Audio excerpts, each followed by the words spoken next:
Sound check. Ayan, magandang umaga po sa bawat isa. Pasensya na ho sa medyo late natin pagsisimula. Nagkaroon ng konting audio problem ang ating live stream. Pero salamat sa Diyos. Welcome po. It's the Lord's Day. Amen. At purihin ng Panginoon na meron tayong pagkakataon upang sama-sama na sumamba, magpasalamat at magpuri sa ating Panginoon. And a little bit extra special because it is also Family Sunday. And nawa ho, ang punto niyan, because Sunday is for the Lord and it's Family Sunday, it's an offering of our families to the Lord. Ano ho? And mamaya ho, ay dito tayo magsasalo-salo sa church. Ano ho? Kaso kahit wala kayong baon, stay here. Meron ho tayo pagsasalo-saluhan. May ice cream pa. And then also, gagawin ho natin yung atin hong family picture taking. And inaanyayahan ho ang lahat para sa bagay ho na yan. Pag-pray ho natin at nawa gamitin ng Panginoon ang gawain ho na ito.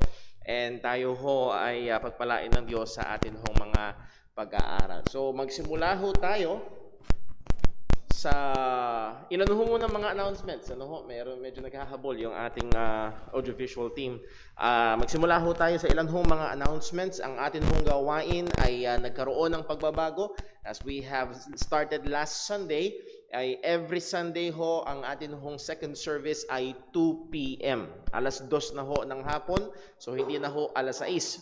Pag Sunday, baka mamaya ho ay dumating kayo ng Friday dito ng alas 2, hindi ho kasama ang prayer meeting. Ang prayer meeting ay alas 6 pa rin po. So ang ating online Bible study, Wednesday, Time in the Word, 6 p.m. Ang atin hong prayer meeting, Friday, 6 p.m.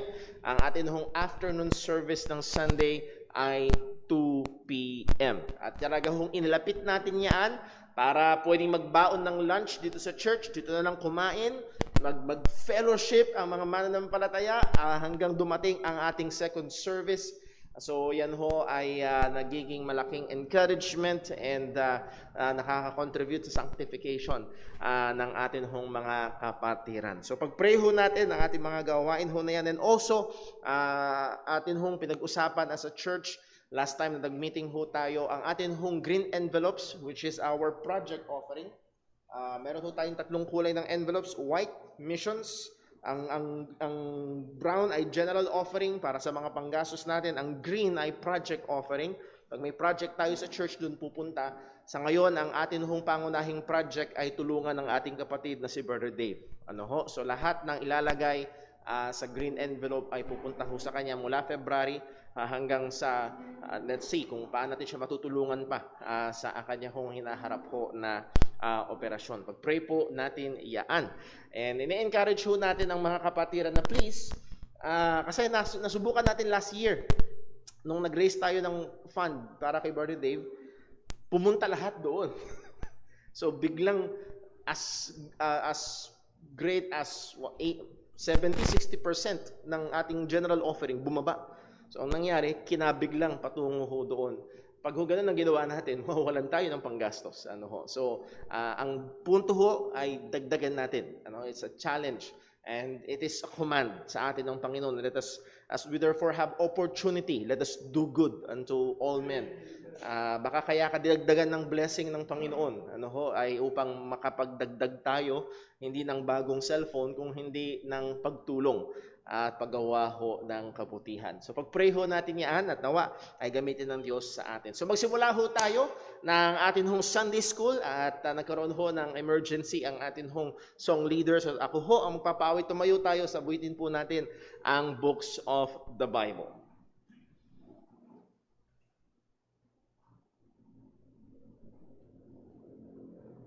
Maestro.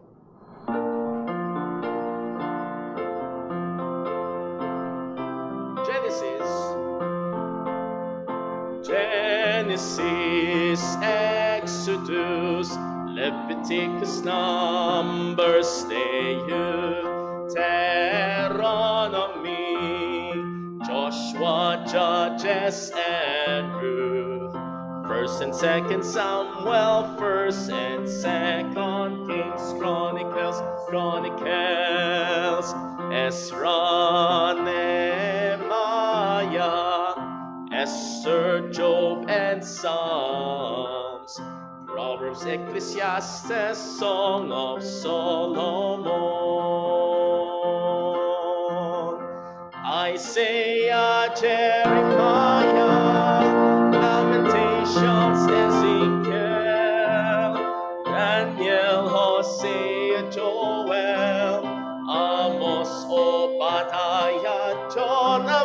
Nahum, Habakkuk, Zephaniah, Haggai, Zechariah, and Malachi. These are the books of the Old Testament. New Testament naman po. Matthew, Mark, Luke, John, Acts, Romans, 1st and 2nd Corinthians, Galatians, Ephesians, Philippians, Colossians, 1st and 2nd Thessalonians, 1st Timothy, 2nd Timothy, Titus, Philemon, Hebrews, James, 1st Peter, 2nd Peter, 3 John, Jude, and Revelation.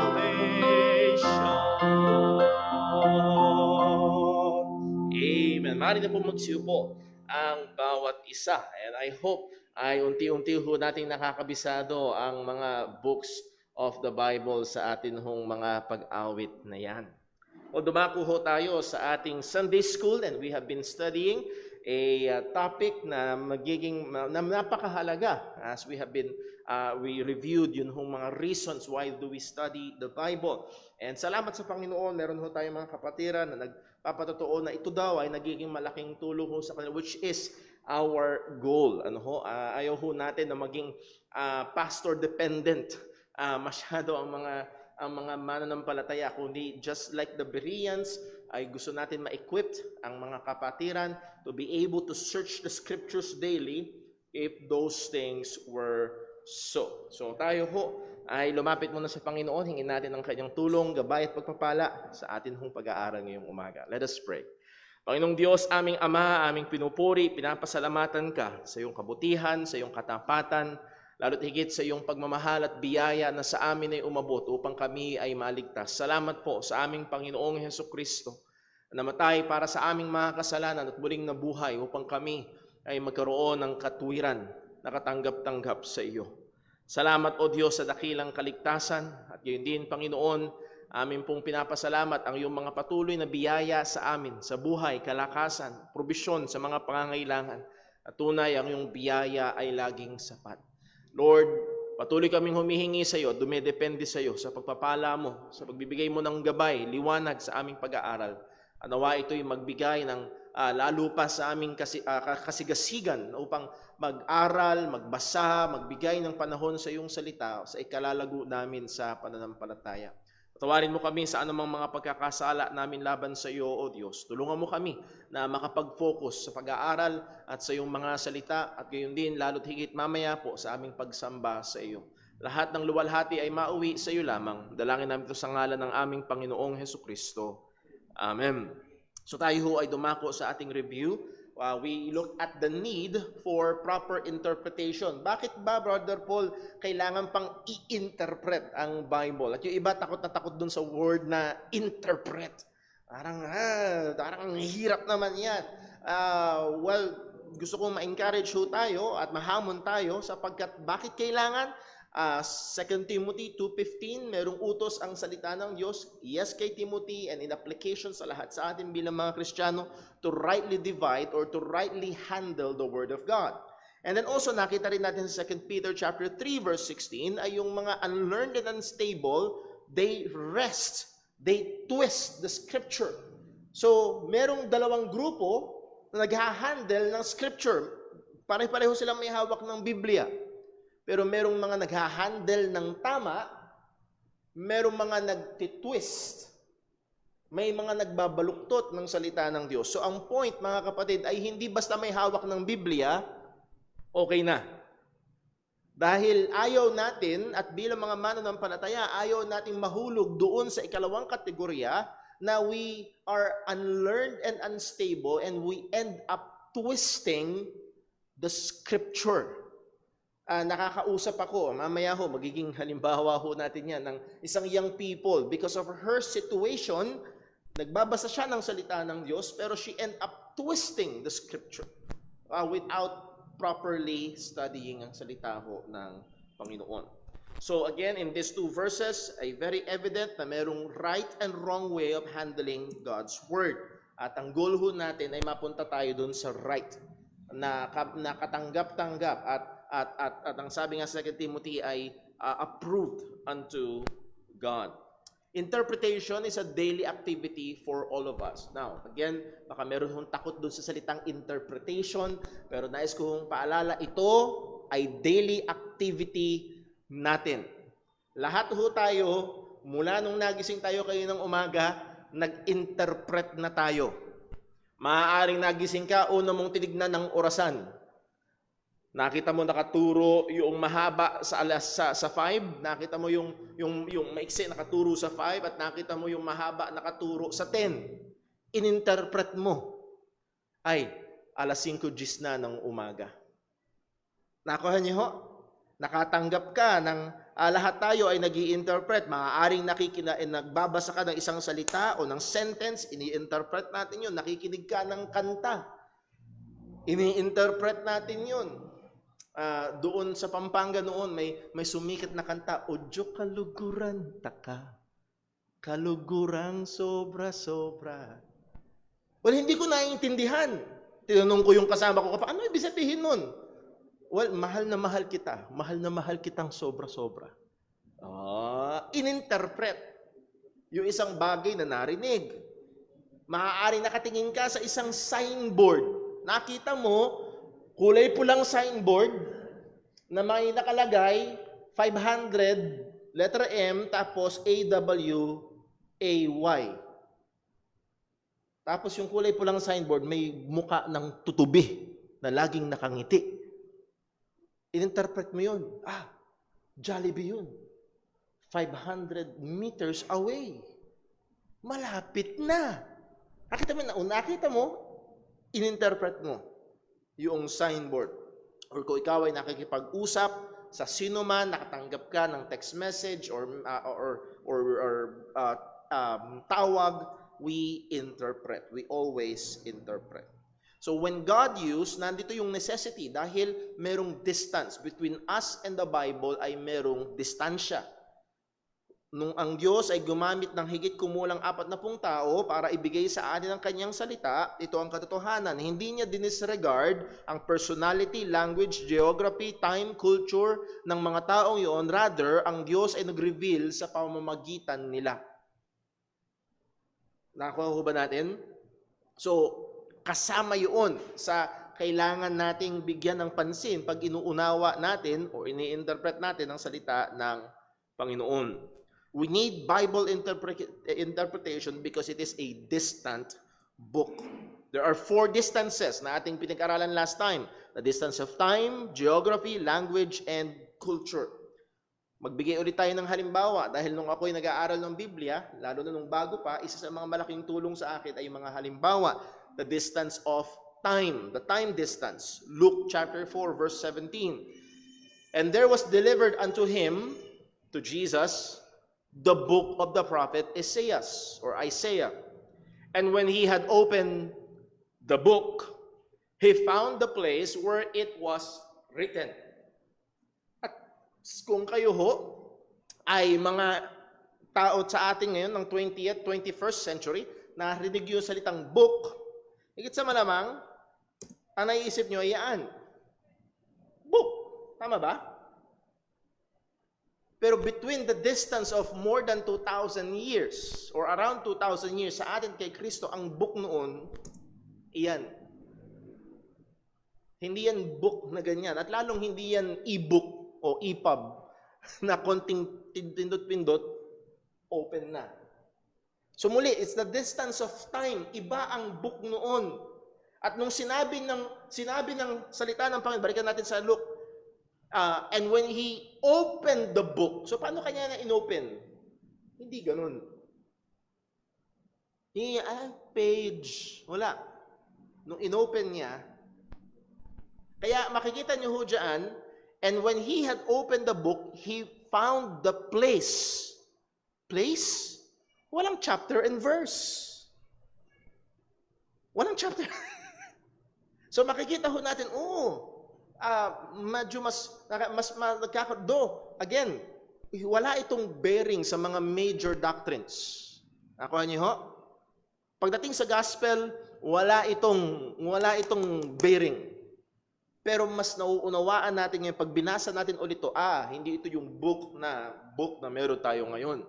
Kundi ito yung book na scrolls at iba. At medyo mas nagkakaroon tayo ng better picture kung ano ang sinasabi ng salita ng Diyos. Next is the distance of geography. Geographical distance. Another illustration. And personally, narinig ko ito sa pangangaral ng isang pastor. Ang sabi ng Panginoon na sa Revelation 3:14, and unto the angel of the church of Laodicea, or Laodiceans, write, this thing saith the Amen, the faithful and the faithful and true witness, the beginning of the creation of God. I know thy works, and thou art neither cold nor hot. Sabi ng Panginoon sa church at Laodicea, hindi kayo malamig, hindi rin kayo mainit. I would that thou wert cold or hot. Ang gusto ko, sana, kung hindi kayo malamig, mainit kayo. Ayoko nung maligamgam. Kaya nga ang sabi, so then because thou art lukewarm, and neither cold nor hot, I will spew thee out of my mouth.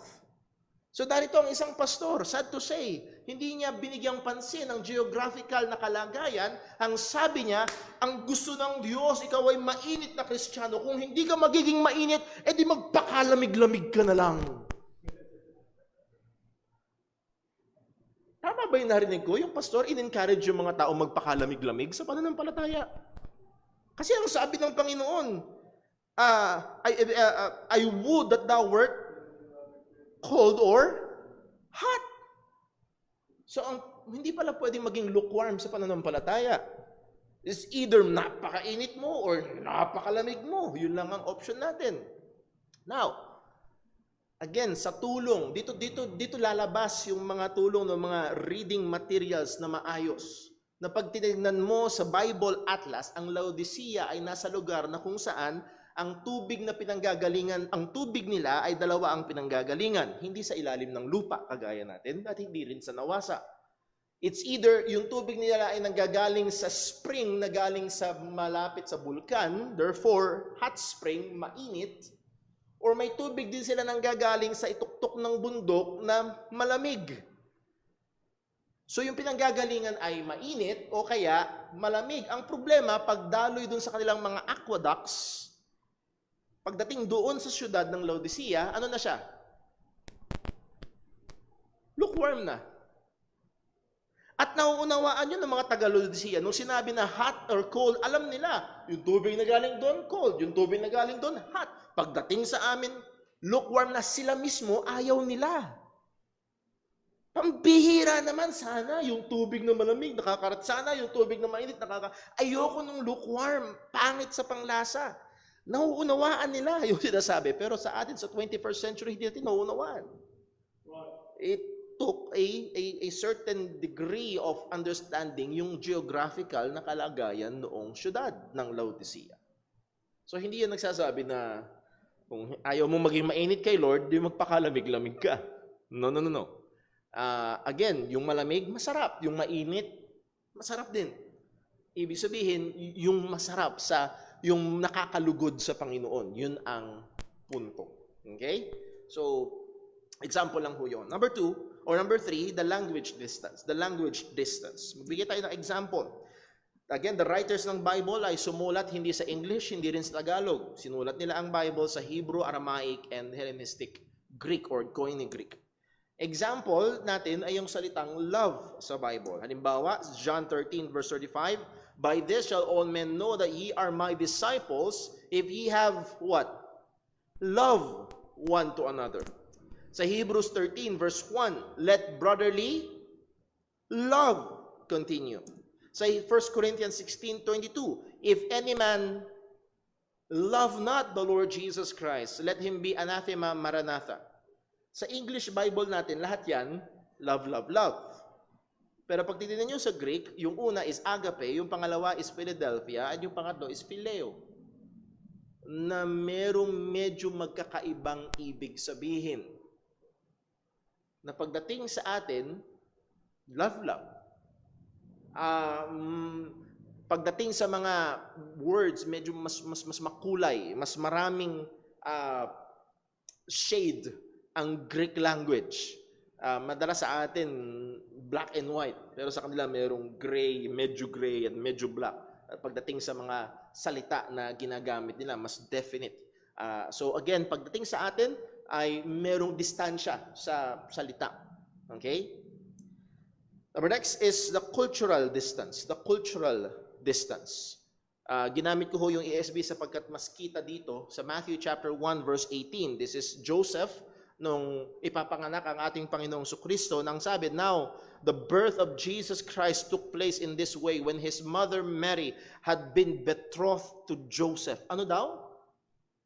Betrothed. Ano yun? Betrothed. Cultural yan. Wala tayo niyan. Meron tayo engagement. At meron mga churches sumusobra sa mga ganitong bagay. Saan sa Bible na may girlfriend, boyfriend? Sa Bible, asawa agad. No. May betrothal period. Pero saan sa Pilipinas ang may betrothal? Nakikita niyo ho? May cultural na background. Brother Paul, di betrothal equals engagement? Hindi pa rin. Kasi pag tinanong niyo yung basa, so betrothed sila. Betrothed, ha? Quote and unquote, sa natin ngayon, engaged. Pero it's bigger and deeper than engagement. She was found to be with child from the Holy Spirit. And her husband, teka muna, Brother Paul. Di ba betrothed pa lang, ba't husband na? Kasal na ba sila? Hindi pa. Pero ba't husband na? Tuloy natin. And her husband Joseph, being a just man and unwilling to put her to shame, resolved to divorce her quietly. Brother Paul, dito, pag engage, pag gusto mong i-break yung engagement, itapon mo sa kanya yung singsi. Nakapanood natin sa mga pelikula, nakikita natin sa mga television, tapos na. Pag sinabi niyang off na. Pero bakit dito merong divorce? And yung divorce dito is a technical term, really a legal procedure. Merong writing of divorcement. Bakit? Kasi hindi katulad sa panahon natin, ang engagement ay agreement verbal doon sa lalaki at babae, na nagtanong yung lalaki, pumayag yung babae, ngayon maghahanda sila. Pero nung panahon na yon, ang kultura, betrothal, legally binding. Though hindi pa sila officially kasal, pero legally binded na sila. Nakuha niyo ho? So again, may mga cultural na pagkakaiba. Okay? So muli, inaano lang ho natin para mas maunawaan ho natin sa salita ho ng Panginoon. So, dahil malayo yung time, malayo yung lengguwahe, malayo yung geografiya, malayo yung kultura, kailangan natin ng maingat na pag-aaral at tamang interpretasyon ng salita ho ng Panginoon. Dahil kung hindi mo alam yung kultura, divorce daw di kasal na, and then titignan mo siya sa lente ng 21st century, wala, mamimiss mo ang ilang mga bagay. Do again, wala itong bearing sa mga central doctrines. Hindi maapektuhan ng pagka-Diyos ng ating Panginoong Jesucristo dito. Pero muli, nakukuha niyo yung punto, merong tsansa na magkamali ka ng pag-unawa. At lalo na kung ikaw ay tagapagturo, magkamali ka ng turo. Lalo na nung pastor nagsabing magpakalamig-lamig ka na lang. Mali yun. Wala yun sa salita ho ng Diyos. So muli, time, geography, language, cultural distance. The point is this, because of these 4 distances and more are true, therefore there is a true need for careful and proper biblical or Bible interpretation. Now, let me encourage each and every one of us. Baka doon pa lang sa 4 na yun, Brother Paul, para ang hirap yata. Yes, dahil doon yung mga challenges. Pero gusto ko ho kayong i-encourage. Ang salita ng Diyos, if you remember ang ating pag-aaral about 2 years ago, ang salita ng Diyos ay may katangian that it is perspicuous, or the perspicuity of the Scripture, or sa mas pamilyar na salita, the clarity of Scripture. Ang salita ng Diyos ay may linaw, may kalinawan ang salita ng Panginoon. Let us define this doctrine. To say that the Bible is perspicuous or clear, it means that its language can be understood by ordinary and natural interpretation of human language. Ibig sabihin, ang Biblia, kapag binasa mo, madali itong maunawaan kapag inunawa mo yung natural language. Halimbawa, nabasa mo salita ng Diyos. Ano bang pinakamagandang salita? Kanina, nag-iisip ako halimbawa. At nagpatiwakal si Judas. And Judas hanged himself. Ano ibig sabihin nun? Ano ibig sabihin? Nagpakamatay si Judas. Kuha niyo, ho? Nung sinabi ng Bible, and in the next day, ano ibig sabihin nun? Sumunod na araw. So muli, yung natural human language, kayang maunawaan ang salita ng Diyos. Halimbawa, sinabi ng salita ng Panginoon, sino mang sa kanya'y sumasampalataya, ang sumasampalataya sa anak ay hindi makakakita, ang sumasampalataya sa anak ay may buhay na walang hanggan. Ano ibig sabihin nun? Ang sumasampalataya kay Kristo ay may buhay na walang hanggan. Yun ang ibig sabihin. So again, pwedeng maunawaan, the language can be understood by ordinary and natural interpretation of human language. Biblical presentation ng perspicuity. Bakit natin nasabi na ito ay may kalinawan? Una, God's law or God's word is expected to be taught and understood. Inaasahan. Hindi, alam niyo minsan, bumibili kami ng laruan para kay Timmy, yung puzzle, at imimix ko yung puzzle at ibibigay ko sa kanya. At ang layunin ko sa kanya ay mapuzzle muna siya at saka niya subukang buuin. Mga kapatid, nung binigay sa atin ng Diyos yung kanyang salita, hindi siya nagbigay sa atin ng puzzle. Ang layunin ng Diyos ay maunawaan natin at layunin ng Diyos na maituro din natin ito. Deuteronomy 6:6, pamilyar na talata na, and these words which I command thee this day shall be in thine heart, and thou shalt teach them diligently unto thy children, and shalt talk of them when thou sittest in thine house, and when thou walkest by the way, and when thou liest down, and when thou risest up.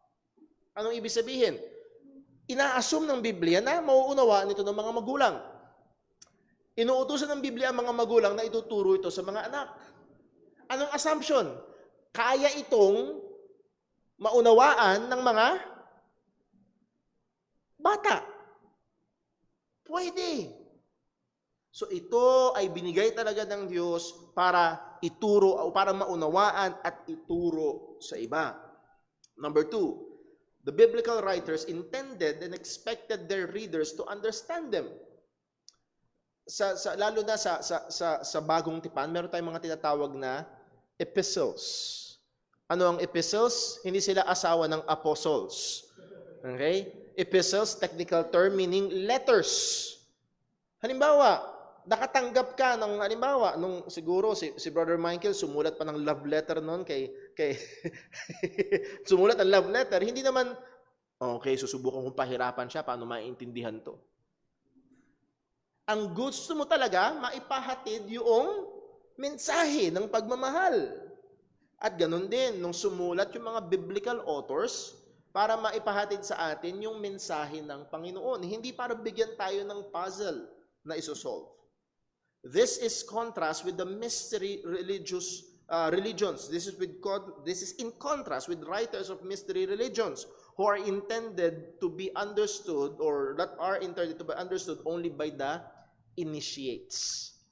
Alam niyo, may mga mystery religion na pag naabot mo yung level na ganito ng katapatan, dun mo lang pwedeng maunawaan yung kanilang mga misteryosong mga aklat. No. Sa Bible, binigay, sinulat, pinabasa para maunawaan. Yun ang layunin. 2 Corinthians chapter 1 verse 13, for we write none other things unto you than what ye read or acknowledged, And I trust ye shall acknowledge even to the end. Again, yung word na acknowledge, epiginosko, to be thoroughly acquainted with, to understand. So, yung aming sinulat sa inyo ay hindi yung walang kung anumang bagay, kung hindi yung inyong nabasa na at nauunawaan nyo na yung aming sinulat sa inyo. So again, hindi ito sinulat para magbigay ng puzzle. Ephesians 3 verse 3, how that by revelation he made known unto me the mystery, as I wrote afore in few words, whereby when ye read, ye may understand my knowledge in the mystery of Christ. Nung sumulat si Pablo, ang goal niya ay maunawaan ng mga babasa o makakapakinig. Yun ang goal. So muli, pag hinawakan yung Biblia, pag binuksan nyo yung Biblia, wag tayo magkaroon ng mindset, puzzle! Madi-discourage ka kaagad. Remember, ito'y binigay ng Diyos para maunawaan. And take courage sa katotohanan na yon. Secret codes are used only to hide the message from enemies.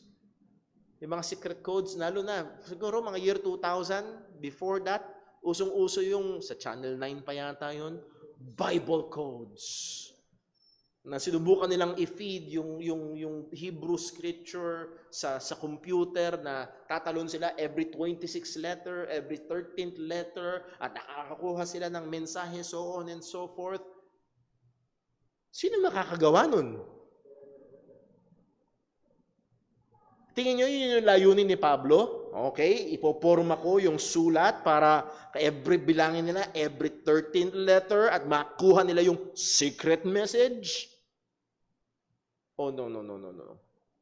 Walang ganun sa salita ng Panginoon at hindi yun ang purpose at layunin ng salita ng Diyos. It may be exciting, it may be mysterious, at may mga tao talagang nahuhook sa mga misteryosong approach sa salita ng Panginoon. But hindi yun ang maliwanag na sinabi ng salita ng Diyos kung paano natin dapat i-approach ang Biblia. Anong implikasyon? There must be a preference for the plain and natural meaning rather than the obscure and mystical. Ang preference natin ay yung plain and natural meaning. Meron hong isang prinsipyo, pangungunahan natin yung lesson natin sa Bible. Gamitin ng malinaw para palinawin yung malabo. Huwag mo gamitin yung malabo para palabuin lahat ng malinaw. At meron mga taong gano'n na may nabasa, isang verse lang yung nabasa nila. Uy, parang ganito. And then willing silang isacrifice ang lahat ng malinaw dahil dun sa malabo. At gugulo na lahat. Be very careful sa ganung approach. So ang goal ho natin ay yung plain and natural meaning. Ano ba yung plain na meaning? Ano ba yung plain na sinasabi ng salita ng Panginoon? Sabi nga ni David Cooper, when the plain sense of Scripture makes common sense, seek no other sense. Pag yung plain sense makes sense, seek no other sense. Halimbawa, sinabi sa Bible at nabuhay si Jesus sa ikatlong araw. Seek no other sense. It's the plain sense. Malinaw. Ano kaya ang spiritual na meaning nito? At bibigyan natin ng panahon yan. Sapagkat merong panahon sa history na karamihan, hindi lahat, pero karamihan sa mga churches, pa-spiritual meaning. Naalala ko ho, yung fellowship yata last Sunday, may nagtanong, Brother Paul, paano yun? Sabi sa Bible, wala na daw dagat, wala na daw, there's no more sea. Naalala niyo, Brother Jerome?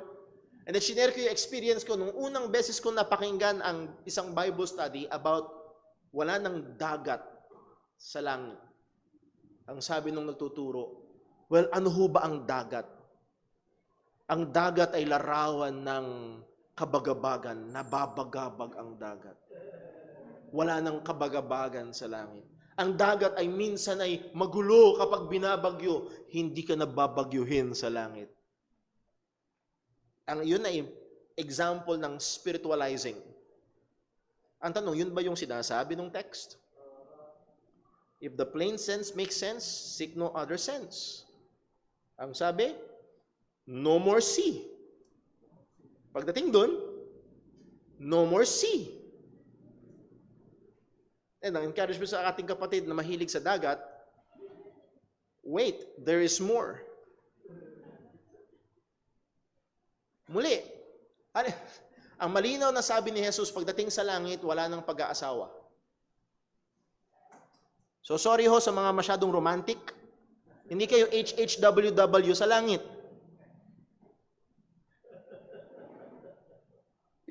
Sa Hollywood, maganda yon. Eh di, mahilig tayo magpinta ng kung anong bagay sa ating kaisipan. Anong sabi ni Jesus? Sa langit, wala nang pag-aasawa. At yung iba dito masyadong romantiko, paano na yan ang forever natin? Kaya nga, till death, do us part. Magkikita sa sayo sa langit. Magkikita talaga kayo kung pareho kayong Kristiyano, pero hindi na kayo mag-asawa sa langit. Horrible, paano yan? At napakaganda nung wisdom na sinabi ni John Piper, kung yung isa sa pinakamaganda at pinakamatamis at pinakamasarap na relasyon dito sa lupa, wala sa langit, at ang sabi sa Bible, mas maganda doon. Okay? Para bang ganito? Kumain kayo sa isang karinderya. Pare, ang sarap nung pagkain dito. Pare, sulit, mura, ang sarap. Tapos dumating yung isang kumpare mo. Sabi niya, doon, ito, wala itong mga to. Ay, ayoko pumunta doon. Wala pala itong mga to. Hindi, wala itong mga ito. Mas masarap yun nandun. Ano pa kaya? Napansin nyo, yung ibang masasarap dito, wala doon. Pero ang sabi ni Pablo, which is far better. Bagamat tingin ko may mga mag-asawa na nagbubunyi, yes, wala nang pag-aasawa sa Family Sunday ngayon. Hindi yun ang mensahe. Muli, kung ano yung sense, anong sabi ni Jesus sa langit? Wala nang pag-aasawa. It makes sense. Hindi yun natin kailangang humanap ng ano-anong spiritual na ibig sabihin. Malinaw ang sinabi ng ating Panginoong Hesukristo. So, therefore, take every word at its primary, ordinary, usual meaning, unless the facts of the immediate context studied in light of related passages and axiomatic and fundamental truths indicate clearly otherwise. Napaka-technical. Sa madaling salita, liban na lang kung doon mismo sa immediate context nagsasabi na may ibang ibig sabihin niyaan. Then, doon tayo pag-aaral kung ano talaga ang ibig sabihin. Nakuha ko ba? Okay. Number next. The hearers of the teaching of the word is able to go to Scripture and check its validity. Isa ito sa nakaka-encourage sa Bible. Yung mga nakikinig, pwedeng pumunta sa salita ng Diyos at i-check ang validity. Handoon yung, ibig sabihin, nandun yung ability nila. They are able. Sa Acts 17:11, these were more noble than those in Thessalonica. Bakit daw po? In that they received the word with all readiness of mind and what? And searched the scriptures daily whether those things were so. That means they were able to search. Kaya nila. At yun yung goal ho natin. Na hindi ho kayo asa pastor. Eh yung kasi sabi ni pastor, hindi. Kung hindi yung sinabi, maaari nung pastor o sino mang nangaral, o sino mang nagturo, ay tinignan mo sa salita ng Diyos, oo, yun talagang sinasabi. So hindi kasi sinabi ni pastor, kundi yun kasi ang sabi ng Bible. At hindi dahil pinaparot mo lang, ine-echo mo lang yung sinabi ng pastor, kung hindi pinag-aralan mo, binasa mo, inanawa mo, at nakumbinsi ka sa tamang pag-aaral, yun nga ang sinasabi ng salita ng Panginoon. Luke praised this practice and attitude of the Berean people. Tinawag ni Luke, and again, through inspiration, it is a divine authorial, meron akong term na hinahanap. Comment, it is a divine comment ng Panginoon sa mga taga-Berea. They were noble. Ang napakaganda kung we will be noble Christians. It just shows na ang authority natin ay ang salita ng Panginoon. Number next, the vital message of salvation revealed in the Bible can be savingly understood even by a child. Now, yes, may sinabi si Peter, Brother Paul, sabi diyan, Scripture is clear. Pero may sinabi si Peter na mahirap unawain. Yes, pero again, take heart, yung pinakamahalagang mga doktrina, lalo na ang doktrina ng kaligtasan, ay kayang unawain kahit ng bata. Kayang unawain kahit ng bata. Ang sabi ng salita ng Diyos sa 2 Timothy 3:15, and that from a child, thou hast what? Known the Holy Scriptures. Parents, please, nakikiusap ako sa mga magulang. Tingin ko ho, masyado nating minamaliit ang mga bata. Ay, hindi mo pa kayang maunawaan yan, anak. Grade 4, grade 5, sorry anak, hindi mo pa kayang maunawaan si Jesus namatay para paano nyo maunawaan? Please. Ang panalangin natin para sa ating mga anak ay iligtas sila ng Diyos sa maagang edad. Then, itanim natin sa kanila ang salita ng Diyos sa maagang edad. Subukan natin ipaunawa. And by the way, kahit ang pinakamatalinong tao, hindi pa rin kayang maunawaan, liban na tulungan ng banal na Espiritu. Tama? Yung mga banal na Espiritu na kayang kumilos sa isang matanda ay hindi pwedeng kumilos sa bata. Now, not pertaining to sa mga, ano ba, si Leah, yung 1-year-old na bata, okay anak, pakinggan mo ha, share kita. Hindi ho ganun ang ibig sabihin, pero again, and that from a child that has known the Holy Scriptures, which are able to make thee wise. Ang target ay mag-gain sila ng wisdom, maunawaan nila. At yun yung effort dapat na magulang. Through faith which is in Christ Jesus. Who knows? Yung pinapaunawa mo, yung tinatanim mo sa kanila, one day, gamitin ng Panginoon at buksan ng Diyos ang kanyang mga mata. Yun pala yung sinasabi ni Mami at Daddy. At sila ay maligtas. So again, ang Biblia ay klaro. Ito'y sinulat para maunawaan ang mga doktrina na kalaman nito, lalo na ang patungkol sa mga mahalaga, lalo na sa kaligtasan, ay kayang maunawaan kahit ng isang bata.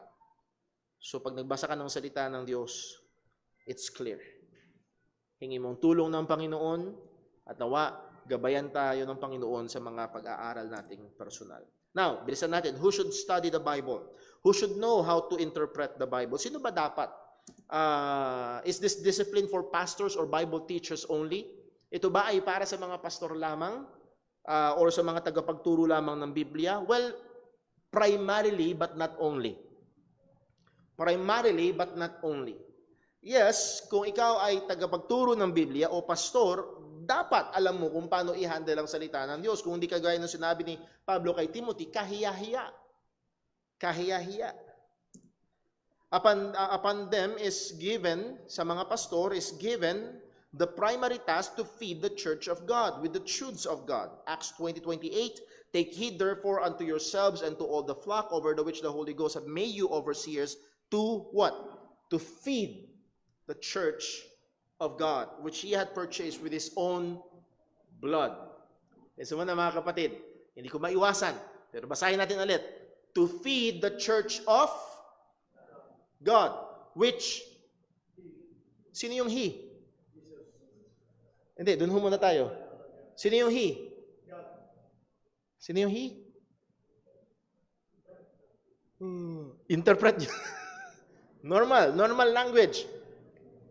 To feed the church of God, which He. Sino yung He? God. Yun ang sabi, di ba? Tama? Nakukuha ho ba?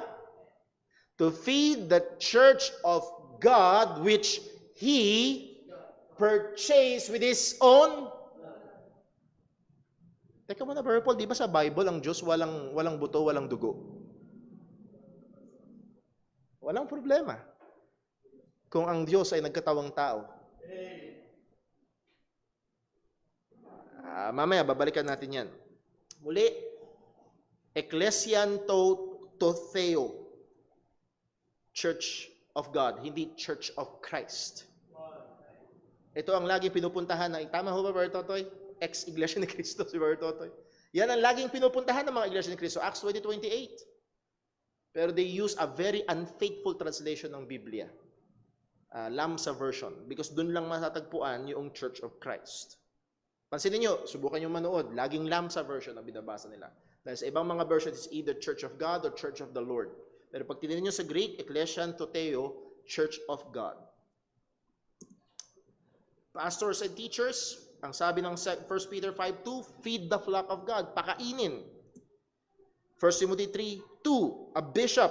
And again, hindi ito yung bishop na mas mataas ang rango kaysa sa pastor. No. Sa Bible, pastors, elders, bishop, sem-sem lang, sem-sem. Same-same. Medyo may konting angulo lang sa ibang gawain. Okay?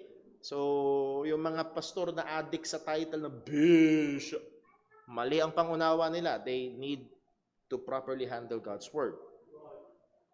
Now, a bishop must be blameless, the husband of one wife, vigilant, sober, of good behavior, given to hospitality. Ano next? Apt to teach. This is the only technical skill na required sa magpapastor. May kakayahang magturo. That means, prerequisite dito na kaya niyang i-interpret ang salita ng Diyos para maituro niya ng may kahusayan at may kaayusan. Sino pa ang kailangan mag-interpret ng Bible? Parents, taas ang kamay. Mga magulang. Lahat ng magulang ay kailangan matuto na magturo, mag-aral kung paano i-interpreta, kung paano unawain ang salita ng Diyos. Upon us parents is given the primary task. Listen, the primary task of teaching and training our children. Sorry, dapat our yan. Our children with the things of the Lord.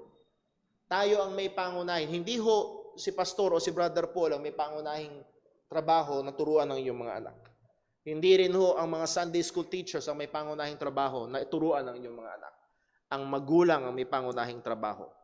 Ephesians 6:4, and ye fathers, and in application maging ang mga mothers, provoke not your children to wrath, but bring them up in the nurture and admonition of the Lord. Bring them up in the discipline and instruction of the Lord.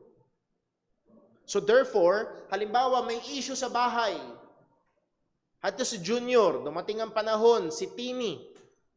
Daddy, gusto kong ligawan si ano. Oh, gusto mo naman ligaw, anak. Teka muna, what is the instruction of the Lord?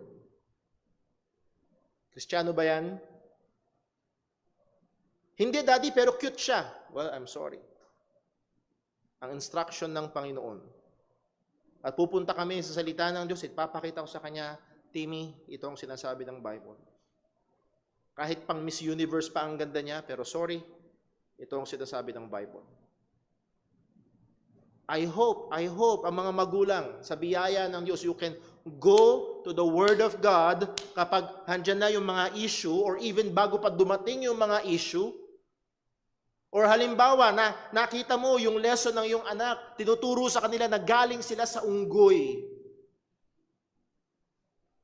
Ngayon, mag-aasal hayop yung bata, nagtataka tayo. Anak, hindi yan totoo kasi ito yung sabi ng salita ng Diyos. Deuteronomy 6:6, and these words I commanded this day shall be in thine heart, they shall be in your heart, you shall teach them diligently to your children. Salamat sa mga magulang na diligent sa paghahanap buhay. Pero nawa ang mga magulang ay maging diligent din sa pagtuturo sa kanilang mga anak ng patungkol sa Panginoon. Now, kung ikaw ay young people, or Paul, wala pa akong asawa, wala pa akong anak, well, maganda ngayon pa lang maghanda ka na. Yes? Ngayon pa lang maghanda ka na. Para pagdating ng time, may tuturo mo ito sa iyong magiging mga supling. Now, hindi lang ang mga teachers and pastors, hindi lang ang mga parents, every Christian. Every Christian is expected to know how to interpret or study the Bible for personal growth, for the ministry, and for the defense of the faith. Para sa iyong personal na paglago, para sa iyong paglilingkod sa ministeryo, para sa pagdepensa sa pananampalataya. Ilang mga talata, 2 Timothy 3:16, all scripture is given by inspiration of God and is what? Profitable, kapaki-pakinabang.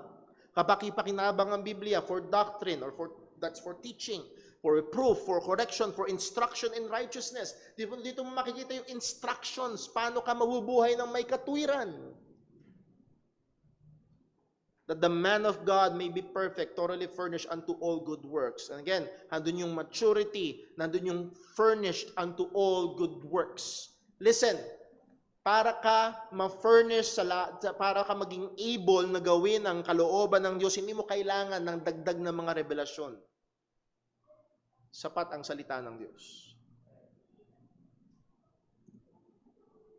Mabilis na lamang po, some hindrances. Hindi natin matatapos lahat, pero tingnan natin. May mga hadlang. May mga bagay na nakakadagdag bigat at nakakahadlang sa ating pag-aaral ng salita ho ng Panginoon. Number 1 is spiritual deadness. Spiritual deadness. Ano yan kung ikaw ay hindi tunay na Kristiyano? Kung ikaw ay hindi tunay na Kristiyano, I do not mean na pag ikaw ay hindi tunay na Kristiyano, pagbukas mo sa Biblia, nung binabasa mo, in the beginning,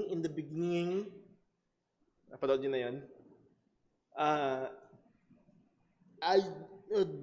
Hindi ko mabasa.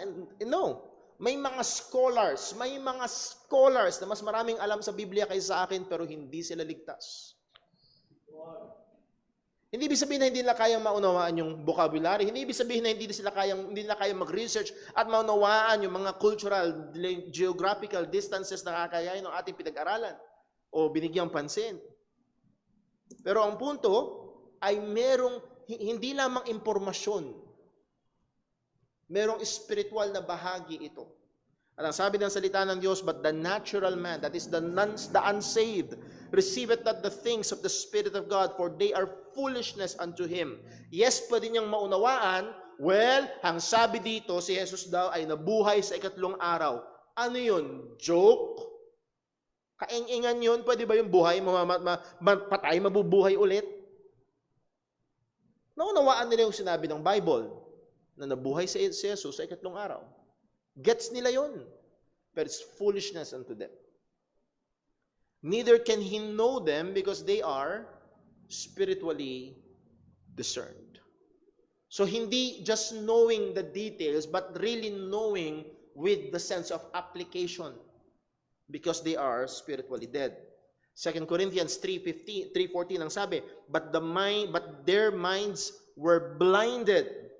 Nabubulagan yung kanilang mga kaisipan. For until this day, there remaineth the same veil untaken away in the reading of the Old Testament. Mismo si Pablo ang nagsasabi patungkol sa mga Hudyo, kahit makipag-usap kayo sa mga Hudyo ngayon, bulag sila.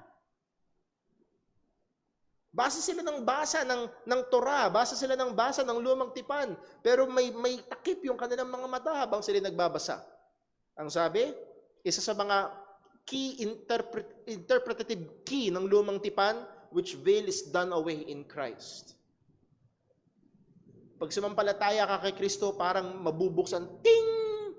Kaya pala, yun palang ibig sabihin ng mga pag-aala, yun pala yung ibig sabihin ng pangako ng Panginoon kay Abraham, yun pala yung sinabi ng Diyos kay Eva, yun pala yung sinabi ng Diyos kay Jacob, yun pala yung sinabi ng Diyos kay Moses, yun pala ang sinisimbolo ng lahat ng mga hayop na inaalay sa templo.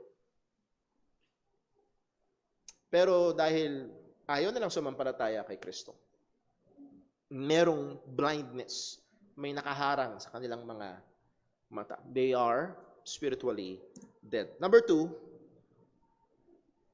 at lahat tayo ay meron nito. Walang-wala nito. Mga kapatid, please, listen. Walang exempted dito. Isa sa mga danger at hindrance sa Bible study, personal prejudices, biases, favoritism.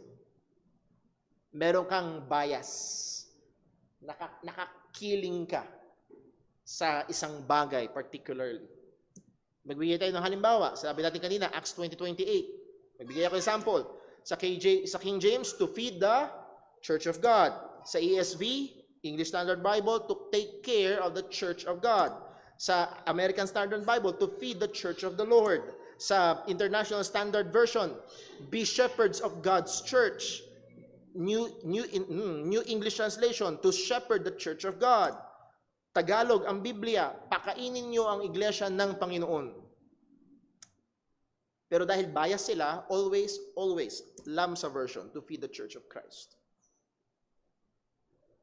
Because of bias. May doktrina sila. Wala silang pakialam sa salita ng Diyos. Ang una ay yung doktrina nila.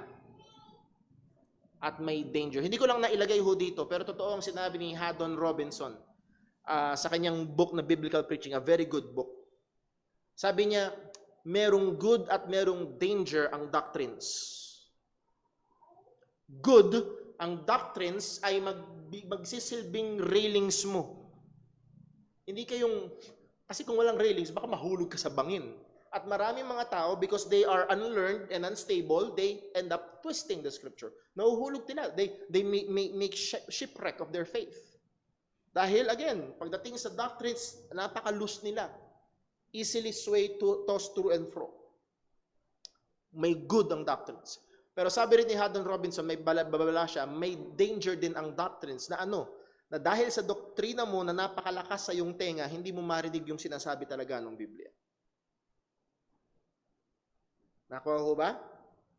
So may danger tayong lahat dito. Dahil wala sa ating lahat ng tao, whether you read the Bible or not, lahat tayo may doktrina. Tama? Maaring ang doktrina mo, yaan ay hindi mahalaga. That's your doctrine. Based on your doctrine, you will face the scripture. So lahat tayo ay may bias. Basta tao lang si Jesus. Bias na yon. So any and every verse na nagpapakita ng kadyusan ni Kristo, maggagawa ng gymnastics para mapalabas na tao lang si Jesus. O ito pa isa, basta Baptist. Baptist si Jesus. May mga Baptist na nagtuturo na Baptist si Jesus. Pakita. Dahil binautismo siya ni John the Baptist, well, patunayan mo na si John the Baptist ay Baptist by religion. Wala. Wala kahit isa. Basta gumawa ng alak si Jesus. Ayan, paborito ng mga tumador. Basta gumawa ng alak si Jesus at hindi niya nauunawain kung anong konteksto, anong ibig sabihin ng salitang wine, doon and so forth. Basta gumawa ng alak si Jesus. Pwedeng uminom.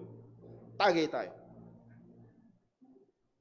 So, dun sa mga basta-basta, may mga biases sila. Often, they do not really seek the truth of the text, but impose their bias on the text of the Bible.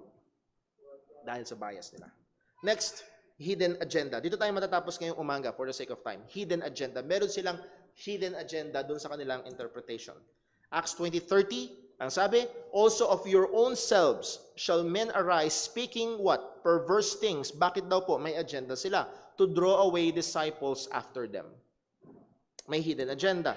Titus 1:10, for there are many unruly and vain talkers and deceivers, especially they of the circumcision, whose mouths must be stopped, who subvert whole houses, teaching things which they ought not.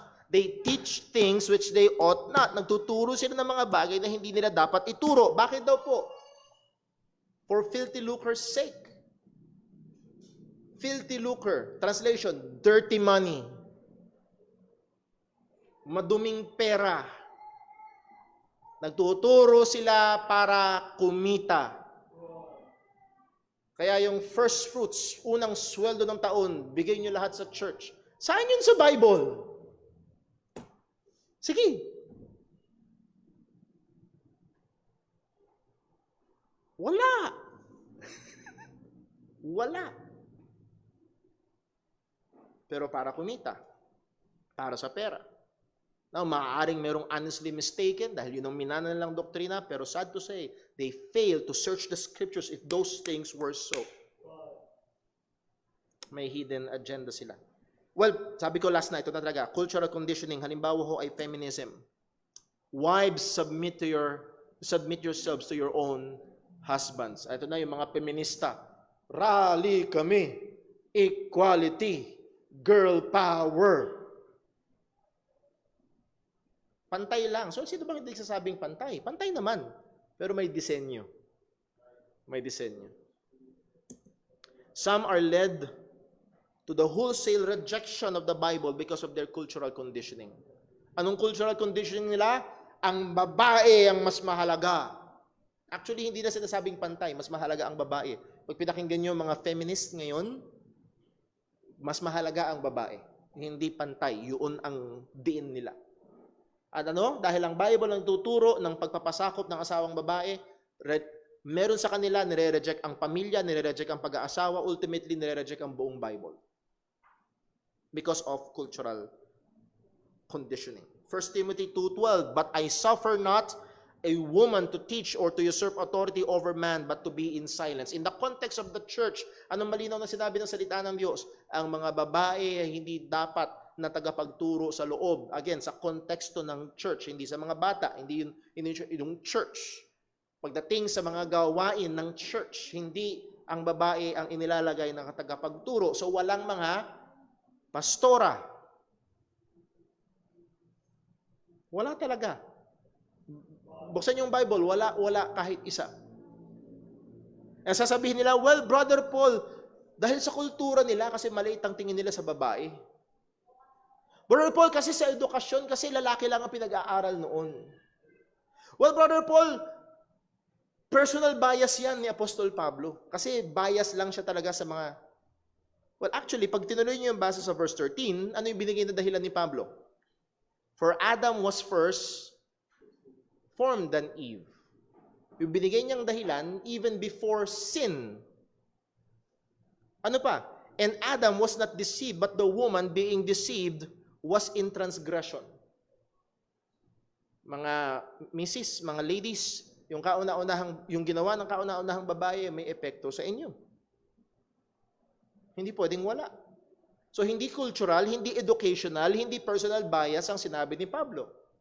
Biblical na dahilan. Now, bakit yung iba ay nahahadlangan yung tamang pag-unawa nila ng salita ng Diyos? Because of cultural conditioning. Muli, ang goal natin, what saith the Scripture? That we will be able to properly understand and know and then apply kung ano ang sinasabi ng salita ng Panginoon. Sa natitira nating 3 minutes, baka meron may tanong. Verbal. Pakihintay po yung mic para marinig po ng nasa online. Morning. Morning po. Good morning po. Una po yung salitang interpretation kasi kung tatanggapin natin, kahit yung exegesis, magiging interpretation. Kasi exegesis, by definition, we derive the message from the verse. Ang effort natin is not to interpret, but to derive. Ano talaga ang sinasabi ng verse? So siguro hiwalay ako doon sa salitang interpretation. Doon sa 2 Timothy 2:15, lumalabas doon na pag ang isang tagapagturo ay hindi alam gamitin ang Bible sa tamang paraan, not rightly dividing the word, therefore dapat siyang mahiya at wala siyang approval ng Diyos. So definitely hindi siya pwede hindi siya karapat-dapat na pastor o tagapagturo. Right? Okay, thank you very much po. Una, to address po yung word na between the word interpretation and the word exegesis, for me, I see it as almost synonymous. Because para ma-exegete mo, to draw out, kailangan maunawaan mo kung ano yung sinasabi.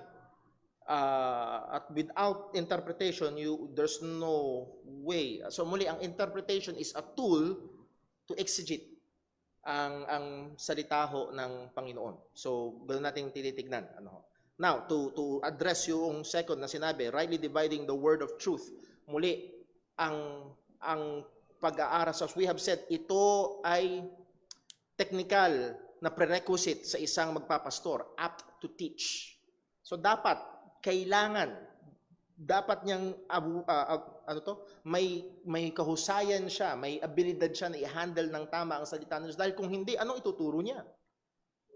He will be very dangerous. Now, as all Christians, kasama ng pastor, lumalago sa karunungan. Hindi ibig sabihin, kasi meron iba natatakot, well, Brother Paul, kailangan bang maging scholar muna ako? Ma-master ko muna completely 100%? Again, may iba't ibang mga kalagayan, pero ideally, nahandoon yung even in the very basic. And then, lalago at lalago at lalago at lalago. Kaya may mga pagkakataon, kagaya si Brother Paul, may mga sinasabi ako 10 years ago, ngayon hindi ko na sinasabi. Bakit? Because as I grow in my understanding of the Scripture, in my study ng salita ng Diyos, nakikita ko na yung ibang mga bagay, hindi pala tama. Mali pala. Mali palang pagkaunawa ko dati. So, kailangang itama. So, merong growth, merong room for growth. Kaya ho, muli, ganun kahalaga, maging ang ating Panginoong Jesucristo for 3.5 years, tinuruan muna ang mga disipulo. Again, kaya ganun kaganda, yung merong mga magagandang mga theological institutions para magturo. Kaya dito sa church, ang atin hong mga pag-aaral, kaya meron tayong ganito. These are, maaari sabihin natin, elementary steps. Para kung meron mang tinatawag ang Panginoon dito, ay pwede siyang mag-pursue ng greater study pagdating sa pag-aaral ng salita ho ng Panginoon. I'm sorry, pero exactly, kaya yan ang bringing up ko. Makikita natin yung difference ng exegesis sa interpretation. So what you said is your interpretation, pero exegesis ay ganito. Pag hindi alam yung rightly dividing, wala siyang approval ng Diyos, he should be ashamed. Yes, opo. Oo. Pero nandun din po sa unang bahagi ng talata, sabi ng Pablo kay Timothy, Timothy, study, pagsumikapan mo. Yeah, so Magsumikap ka, so there's that room so not for unless growth. Timothy knows how to handle the word of truth properly, Opo. hindi siya pwedeng tagapagturo. Yes. Yun yung exegetical na sinasabi ng talata. Opo. It's not an interpretation. It's not... Well, in-interpret nyo na rin po. Hindi nyo may iwasan ng interpretation. So kaya ito bringing up ko para makita natin exactly Opo. ang pagkakaiba ng exegesis sa interpretation. Ito, ang exegesis kasi, walang bias kasi kung ano talaga yung sinasabi nito. So ang sinasabi nito, basic yan. Not unless alam yan ng isang tao, hindi siya pwedeng tagapagturo. Yes, ulitin ko yung wala siyang approval. Ulitin ko yung sagot. I agree. Kung hindi alam ang pagtamang pag-handle ng salita ng Diyos, hindi siya pwede. As I've said, dapat siya ay apt to teach. Pero as we properly handle even this text, merong room for growth. Kaya nga sabi ni Pablo kay Timothy, Timothy, study to show thyself approved unto God. Ibig sabihin, even Timothy is growing in that area. Alam niya kung paano, and hinahamon siya ni Pablo na pagsumikapan. Nakuha ba? So meron ng ability.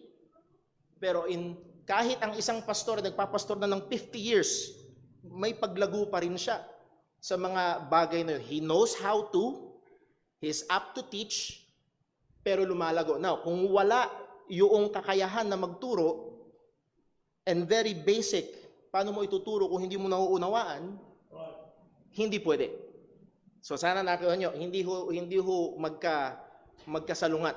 I agreed, basic na technical na ano yung salita, prerequisite ng pagpapastor is apt to teach.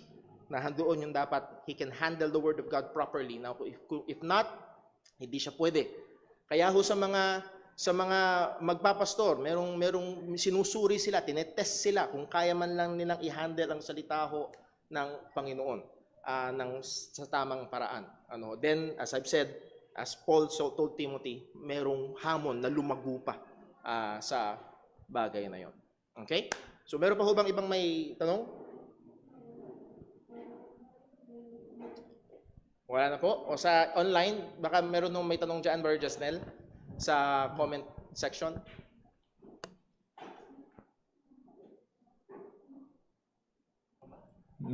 Meron po si Brother Aldrin Alak. Okay. Ang sabi niya, that's why, hindi siya tanong, no, pero comment lang siya, no. That's why we don't discover truth from the Bible, but it's revealed to us through the Holy Spirit in His Word.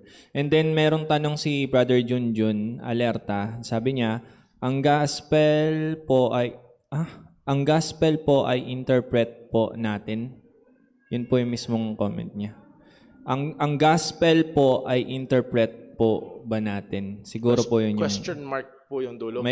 Question mark po yung dulo. Doon ho sa sinabi ni Brother Aldrin Alak, therefore the gospel is revealed and is not discovered. Sabi niya, that's why we don't discover truth from the Bible, but it's revealed to us through the Holy Spirit in His Word. Yun po yung comment ni Brother Aldrin. Magiging maingat ho ako to say yes and no. Yes, kagaya nabasa natin sa 1 Corinthians 2, na kailangan ng banal na spirito para malaman ang katotohanan. Pero no, na para bang baka ang dating ay hindi natin kailangang mag-put ng effort na pag-aralan. Nakuha niyo ho ba? So hindi ito dalawang magkasalungat na mamimili ka either or. Mag-ipuput effort ka ba na mag-aral o i-reveal sa iyo ng Holy Spirit? It's both and. Sa iyong pag-aaral, binibigyan ka ng liwanag ng banal na spirito. So I would say that yes, it is both the discovery of, because yung effort, and revelation by the Holy Spirit. Sana maunawaan ho yun. Hindi yung biglang liliwanag na lang, alam mo na. Pangalawa, doon sa sinabi ni Brother Junjun, hindi ko masyadong mag-gets. Ano po ba? Therefore, Ang sabi niya po, ang gospel po, siguro ang kompleto nito is, ang gospel po ba ay interpret po natin? Yun parang ganun siguro. Kasi question mark po yung nasa dulo eh. Kagaya ho nung sinabi ni Pablo kay Timothy, and that from a child thou hast what? Known the Scripture. And again, to know the Scripture, it takes effort to understand. At yun yung effort ng interpretation, understanding the Bible. So, yes, in that sense, para maunawaan natin, ini-interpret natin ang salita ng Panginoon, unawa natin kung ano talagang sinasabi. At doon sa mga passages na inire-reveal ang Scripture or ang Gospel, kailangan maunawaan ito ng tama. But also, ito ay inuunawa, pero itatay up ko doon sa sinabi ho ni Brother Aldrin, kailangan din itong i-reveal ng Panginoon. Kasi muli, may mga tao na kayang buksan ng Bible at nauunawaan nila, ang sabi, ang gospel is the power of God unto salvation. Pero sarado. Walang effect sa kanila. Wala silang pananampalataya sa Ebanghelyo. And that is a very dangerous na case. Bakit? Meron kang knowledge, akala mo okay ka na. Pero wala yung kilos ng banal na spirito para buksan ang iyong puso at manampalataya sa ating Panginoong Jesucristo. Napaka mapanganib. At maraming mga tao sa loob ng church, dahil lalo na yung lumaki sa church, weekly naririnig ang gospel, akala nila alam na nila. Pero hindi tunay na sumasampalataya kay Kristo. Mapanganib. Kaya lagi andun yung pangungusap natin, pag hamon natin sa mga tao, kahit na nagpapakilalang mananampalataya, ay nahandun ba yung ebidensya, meron bang pruweba na ikaw ay Kristiyano, andun ba yung gawa ng banal na spirito? Kilalanin mo o siyasatin mo yung sarili kung ikaw ay tunay na nasa pananampalataya. Well, medyo late na rin naman ho tayo nagsimula. Tayo ho ay magtapos sa isang panalangin. Thank you very much po. Let's pray. Panginoong Diyos, aming Ama sa langit, aming pinupuri ka at pinapasalamatan ka. Ikaw na Diyos na buhay at Diyos na nagbigay sa amin ng iyong salita upang ito ay aming maunawaan. Salamat po, Panginoon. At tulungan mo kami, lalo na bilang yung mga anak, na maging masipag, maging tapat sa gawain ng pag-aaral, pag-iinterpreta, maging sa pagbabahagi ng iyong salita. Ito'y magawa namin na may katapatan at kahusayan sa biyaya mo. Lord, gamitin mo ito hindi Panginoon para kami magkaroon ng kayabangan sa aming sarili, kundi o Diyos, sa lalong ikababanal, sa lalo naming ikakainit sa paglilingkod at pagmamahal sa iyo. Patawad po sa aming mga kakulangan at pagkakasala. Ingatan, tulungan at protektahan mo kami at pagpalain mo maging ang sandali ng fellowship namin sa break time at ihanda mo kami sa aming pagsamba. Dalangin namin ito sa ngalan ng aming Panginoong Hesukristo. Amen. Paalala lamang pong mabilis. Break time ho tayo, 15 minutes. May makikita kayong ice cream doon. Mamaya pa ho yun. Okay? Baka mayroong mga bata na masyadong ma-excite. Mamaya pa ho yung tanghalian. Muli ho, God bless po. Break time po tayo.